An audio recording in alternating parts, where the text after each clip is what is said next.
Hi friends, this is Debbie, Energy Worker, Spiritual Guide, all the good things in Brainerd, Minnesota, and we get together on Sundays for a Sunday chat, and thank you for being here. It is the last day of August of 2025, so we're shutting the door at the end of the day to August, and we're opening the door and welcoming in September with all the changes that are going on. And there are a lot of changes going on many, many different levels. And I'm sure as an empath, many of you are empaths and you are feeling all the energies that are going on. And it's really important for you to settle and get grounded and take breaths and just focus. Don't get all, you only have control over so many things. And so it's important that you work on staying grounded. And also, it's a very important, one of the things I wanted to talk about a little bit is community and how important it is for all the things going on. We've got school starting, teachers back, parents needing to do scheduling and daycares, and uh, there's just a lot of all of that going on. Plus, we have the autumn equinox that's coming in the middle of the month, and so it's a season change. It's a lot of energy going on politically in our country and in our world. And as an empath, we feel all of these things. And so being a part of community is really healthy mentally, spiritually, and emotionally for us. And I just wanted to give a couple of suggestions um, in doing that to not isolate. I'm an introvert, and it's really easy for me to isolate, and I have to make a point of making time for my relationships. And now on purpose, when I see someone, I'm not going, oh, maybe we can get together sometime soon. I'll say, oh, let's pull out our calendars and see what we can do about scheduling something. Because when we talk, it doesn't always happen, or that's me. And so I'm trying to talk and put the action into it. And in relationships, it's so important that we are able to take time for those relationships that fill us up, not deplete us, because we may have been or are in relationships that kind of suck us dry and aren't really healthy for us. And so it's important for us to be able to have healthy boundaries in order to have healthy relationships. So having that circle of protection around yourself, or saying no, or just distancing yourself from someone that isn't healthy for you, that isn't filling you up, is a good thing, and it's okay. It really is. And another thing when we're in relationships is to practice active listening. And so we're really being present when we're listening to someone else's words, when we're listening to their story, when we're feeling their feels, and being active with the listening rather than thinking ahead to, oh, what am I going to say? Or I've got, I have to share this. And you're not being active then. And it's important to be able to be present and hear the story, to hear the thoughts, to hear whatever's going on. Not to fix it, but just to be present and be an active listener. And that's part of being in a healthy relationship and being a part of community.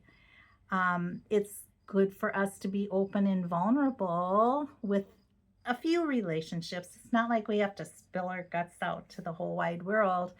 But if we have a few people that we can just be vulnerable and honest with, there are safety nets. And, we need people to be our safety nets.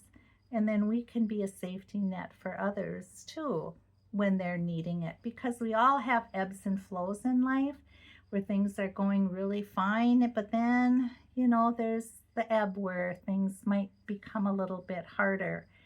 And community and being a part of community is really important for us to be mentally, emotionally, and spiritually healthy. And so also just making a point of being regular about your meet and greets and how often you're connecting, even if it's 4 times a year or once a month, to make a point and looking forward to those connections. And that's the key thing, is you have it to look forward to. And I know for me, and I think this is important for many of us, just having self-care and making a point of having appointment dates for me that I'm going in and I'm getting Reiki done and reflexology done and chiropractic done or acupuncture done. These are important things that I'm doing to keep myself filled up. And I have a special room if you want any energy work. I have a beautiful room when you can lay on that table and let the whole world just disappear, and you can close your eyes and breathe and just get filled back up again. It's pretty awesome. And so I'm here for that. If you want it, just send me a message and we can get you scheduled if you're in the Brainerd Lakes area. And so that's my little chat for Sunday. And I also wanted to pull a few cards with John Holland and see what support we can get in the coming week. And it's always a way for God, our angels and guides, to connect with us. And it's our emotions, intuition, and what it connects with our hearts when we see these cards. And sometimes it might not connect at all. And that's okay. It doesn't have to all the time. But I know that it will connect with some of you. And sometimes we just take turns with different weeks and it just doesn't really click, and that's okay.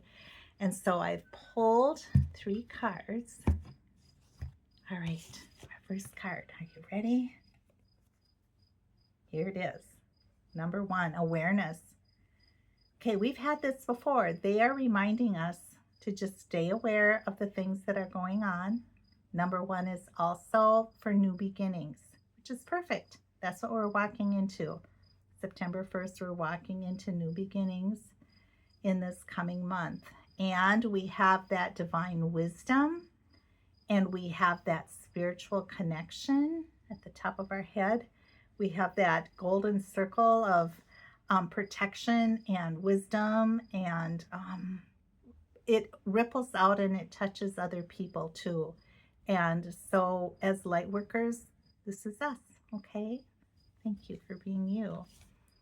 Then, okay, here we are. This is like the best card in the whole deck, hope. So in all the things in this coming week, hold on to this, believe this. This is hope. And yes, there are things going on. Yes, there are changes occurring. We get through the changes and there is light. And light, there can be no darkness in light, okay? And look at all the light that you're holding. This is you too. You are a beautiful human being in a spiritual being in a human body. And that essence of you is so powerful, and it's making an impact. Simply just be you. You don't have to work at it. Just simply be you. And know in this coming week, there's so much hope.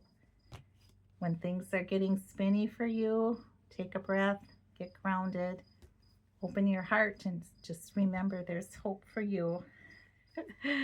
More yellow. Okay, so this is our 3rd chakra, which is trusting our gut. So when things are going on in this coming week, trust your gut. Your gut will never lie to you. It's also spiritual. That number 3 is a spiritual number. And also it is your self-confidence. And let your self-confidence radiate out, because you are wise, you are courageous, you are strong, you have wisdom, that you just have it. All these are major arcana cards too. Wow. So we are getting awesome support this week. And so if you are feeling like you need to, call your angels in. I always ask them for the most benevolent outcome for ... whatever it is. Thank you, thank you, thank you. And I've got my prayer box full of all kinds of prayers asking for the most benevolent outcome for so many things.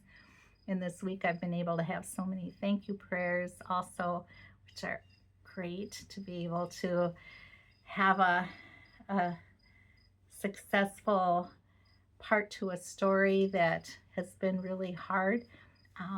Wow, to be able to have the thank yous that go with it is amazing, isn't it? So, friends, thank you for being here. Have a really great beginning of September, and know that you are important, that you are wise, that you are amazing simply by being you. Okay? Thanks for being you, and we'll see you soon. Bye for now.